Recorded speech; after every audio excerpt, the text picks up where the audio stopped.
So I've got a lot of comments asking me how the discovery of Mount Everest went, so I thought that I'd give you guys a accurate reenactment. Wow, that's the biggest mountain ever! It's like the Everest. This is empty. Much better.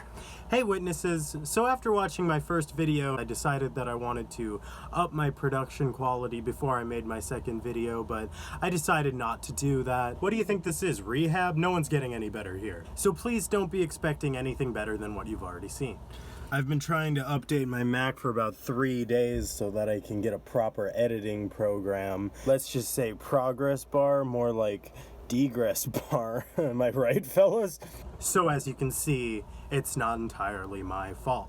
So before we get started today, I want to talk to you about a venue in Kihei called Gigs Place. It's an intimate venue that pre-COVID could seat about 50 to 60 people. I've made some great show memories at Gigs Place and always have a good experience with the staff members. And it's a venue that's worth preserving, especially because if Maui loses another venue, music is screwed. COVID-19 has affected music venues all over the world, and I do feel for venue owners and my fellow musicians because the loss of live music has been devastating economically and emotionally. But as always, the place that we have to focus our energy on is right here at home. Sadly, the owner and founder of Gigs Place, Gig Spooner, passed away recently. But there's been a fundraiser started to keep Gigs' dream and legacy alive, to keep Gigs Place open, to keep serving the community, and to keep giving independent artists a place to express themselves, a place to find their audience, and in this era, a place to live stream.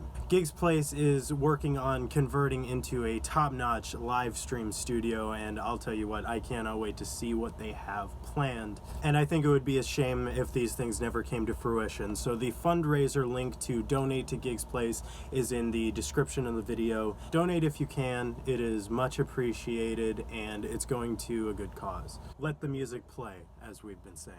Now to get into the video, I'm going to change my shirt and talk about my Vox AC15. Now, this amp has made my life a lot easier. In fact, for quite some time after I would play a gig, this is about how it would go. I'm sure most of you guys can relate to this. Another great gig in the books. I can't wait to go home and get to bed. Hey, so what kind of pedals are you using? Oh, okay, well I've got Crybaby Wah. Crybaby? No way. Vox every day, brah. Okay, well then, an Ibanez TS9. Reissue? Lame. Then I've got a Corona chorus pedal. And a Boss DD7 delay. Oh, okay, whatever. What kind of amp are you using? Oh, well, this is a Bugera V5. Bugera? What is that? I stopped buying gear in 72. Like, it's all crap now, dude. 1972? How old are you? I'm 72, bro. What's wrong with my gear? I'm using what I want to use.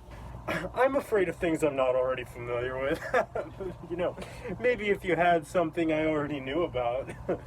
Has this ever happened to you? Enter the Vox AC15. Oh, my sweet precious baby. Can you hear me?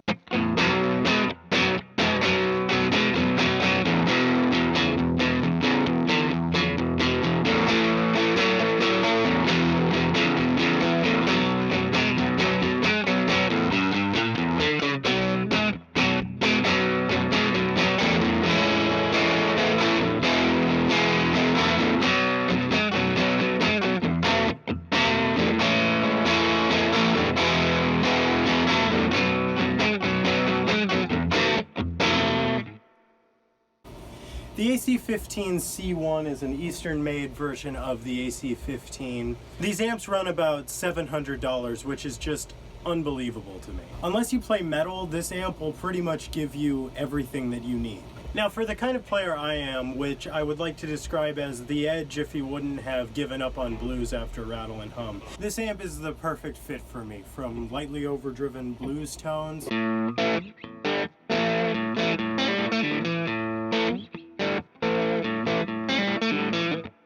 to spacey delay,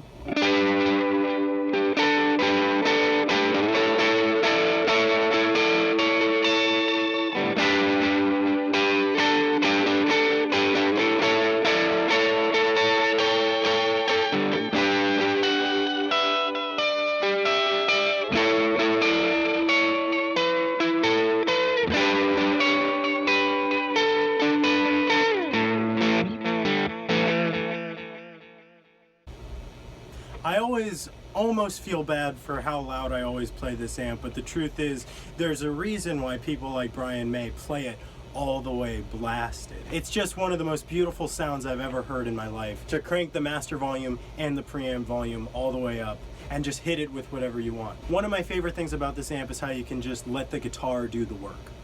No pedals activated, this is the guitar straight into the amp.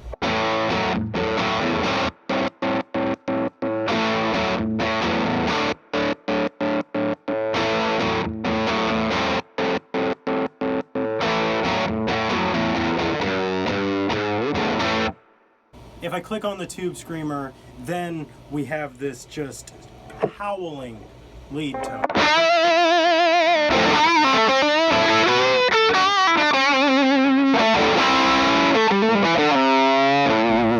You can get a great, pure, chimey rhythm sound with this amp as well.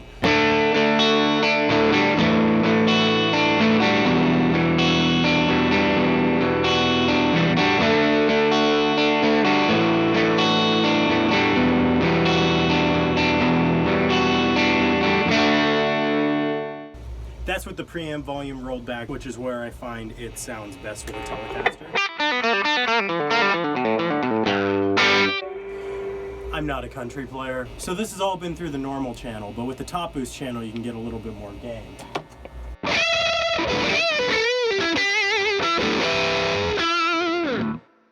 But since I usually use the normal channel, I honestly don't have much to say about that. The one drawback to this amp is that it's not amazing for home use, which is kind of expected out of Vox amplifiers, but the reason for that isn't because it doesn't have a master volume or because it's really too loud of an amp, but that it just doesn't sound that great on distorted tones until you bring the master volume up to around 3.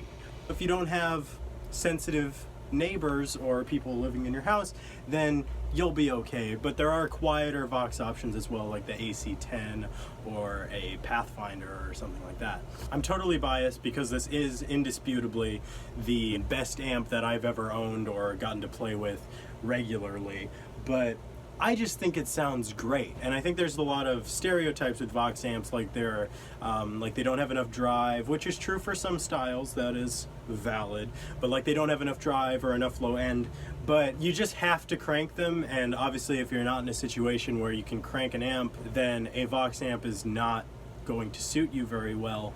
But anyone else, it will do what a Vox amp does, which is just sound good. It's just a pure sound.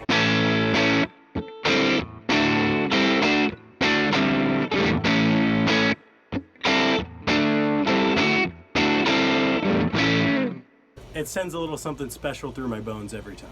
Another thing that I find is that this amp works great in the studio.